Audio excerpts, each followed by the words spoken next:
Hello again, Gills fans. Welcome back to Gills in the Blood TV for another instalment of Monday Review.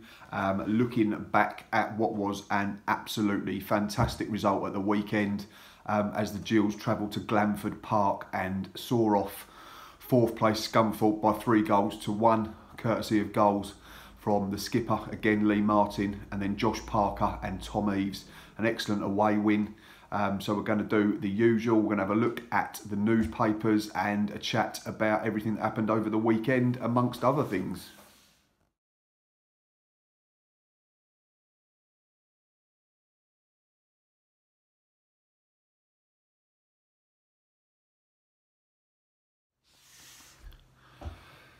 There you go, Gills fans. As anyone who watches this channel regularly will know, we use two papers for our Monday review, and that is the Monday edition of the Medway Messenger local paper and the Sunday edition of the Football League paper.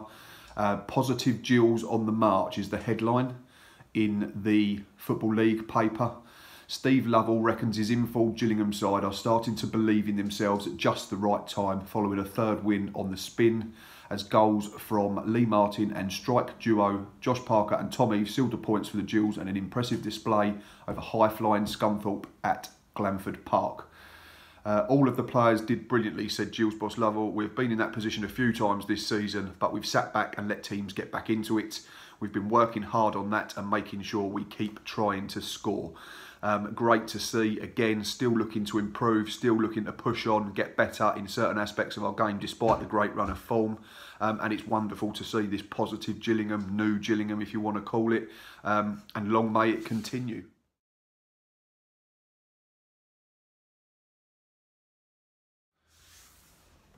As you can see from that previous picture, that is Steve Lovell, and a quote from him in the Medway Messenger on the back page. The headline, "Get in there," I think sums up everything about us at the moment. It's great to see, and as I've already said, let's hope it continues for as long as possible. There is still a long way to go. It's not rocket science what's happening at the moment. We are playing well. We have good technical players who showed they can run, they are fit, they can score goals and create. Put all that together, and that is the reason why we are getting good results. Again, sums it up. I don't have to say a lot more, add too much to it. We're doing all the right things, we're earning the right to play, and one thing that we keep repeating on the channel, I know Steve said about it when he first came in, was trying to get the balance right between defence and attack.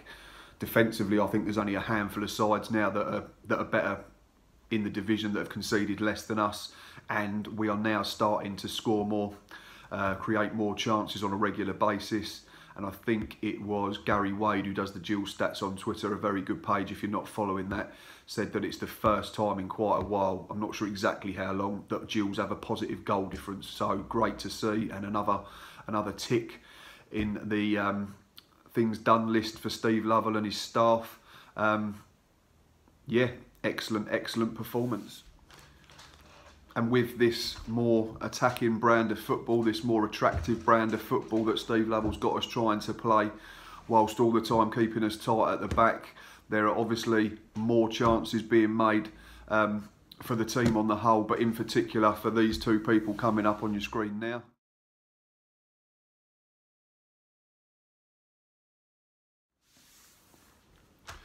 Josh Parker and Tom Eves, obviously the two we're talking about. Not you so much, Bradley Carston, sorry mate, although you was very good again at the weekend and provided an assist, which is excellent. But yeah, Messrs Eves and Parker now both into double figures for the season, and Medway Messenger Luke Cordell's report summed it up quite well. You've just seen the quote. All three of Gillingham's goals had a little bit of quality about them in the build-up, along with some decent finishing, which combined with a determined effort from 1 to 11 made for an enjoyable day on the road once again for Lovell's men. I've said it once, I've said it 100 times. Boz has said it, Stocky has said it, everyone else on Twitter and social media says it. The away form is absolutely astonishing under Steve Lovell. To have gone to places like Peterborough, like Rotherham, like Fleetwood, like Charlton, like Scunthorpe and win. Where's that come from? I think we see on Twitter today we've won more points on the road this season than we did in the entirety of the last campaign, and I'm pretty sure a couple of campaigns before that as well. It's really good.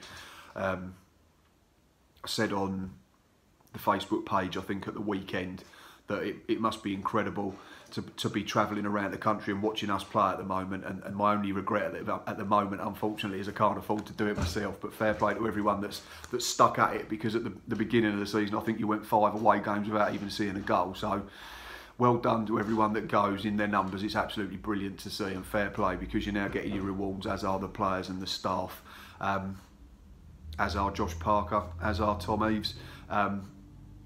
Tom Eaves was belittled a little bit, I think, by some fans when he targeted 20 goals. Well, he's now up to 11 with just under half a season to go. And Josh Parker into double figures is excellent, in the team of the week. And regarding both, I think they both deserve a huge pat on the back, and long may it continue. And clearly, when you've got people that are scoring goals regularly and you're winning football matches regularly, you start to do one thing in that, is you start shooting up the league table pretty quickly, which is what we're doing in Sky Bet League 1 at the moment. And long may that continue as well. I think that might be my phrase at the moment, long may it continue. I think I've said it a lot today. But just how far can we go? Previously, Josh Parker come out and said he didn't think the playoffs were impossible. Again, a few fans thought, bit over ambitious, but it's great to have them ambitions. And we spoke to Tom Eaves a few weeks ago, which I'm sure you're all aware of. If you are not, then go to the YouTube channel and watch the video immediately. Shameless plug. Tom Eaves said the same at the time when we chatted to him. Why put a ceiling on ambitions? Why put a stop on it, a limit, and what you can try to do? And Gabby Zakwani is now one who has come out and mentioned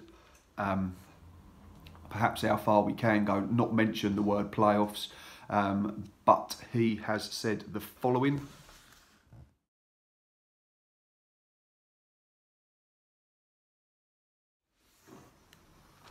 As you can see from that picture, that is the quote from Gabriel Zakwani in this week's Medway Messenger. And Gabby has said, we're ticking off games at the moment and it's been brilliant. There is so much potential and we are definitely not to the finished product yet. Hopefully we can keep winning and see where it takes us. Again, so there's no ceiling, there's no limit, there's no sort of stop on where we're trying to get. As I've already said, let's get the 50 points first. We have to be a little bit cautious, but let's keep looking up now. Let's stop looking over our shoulder, because we are playing really well and we are top of the form guide for a reason. Obviously in that picture, as well as Gabriel Zakwani, was Max Amar, our other centre-half, and just how good have them two been together now for a period of months. Not just a couple of weeks, not just a few games. Them two together now have been absolutely first class as a centre-back pairing. And it says a lot about them, because obviously Alex Lacey arrived at the club in the summer to quite a lot of very good reports, deservedly so as well, because he cleaned up as Yeovil's Player of the Year last season. But Gabriel Zakwani and Max Amar, hats off to both of them. Been really, really good for a very considerable period of time now, and have gone a long way to helping us achieve what we're doing at the moment. A lot of stuff got levelled at Max Amar last season and at the beginning of this season, and I was one who defended him and said I thought it was harsh. And then he got moved into midfield and was very good.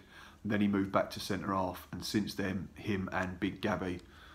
They call Gabby the wall for a reason. People don't get past him, chucking their bodies on the line all the time, and I think Gabriel Zakwani's presence in that Gillingham team has helped Max Amar improve even further. And at the moment we have, in my opinion, one of the best defensive pairings in the division. And again, long may it continue. But yeah, it's great to see. Next up, what are we going to talk about? Just checking the notes. Right, that is all the main stuff done. Next up, we are going to have a little look at all other things Gillingham.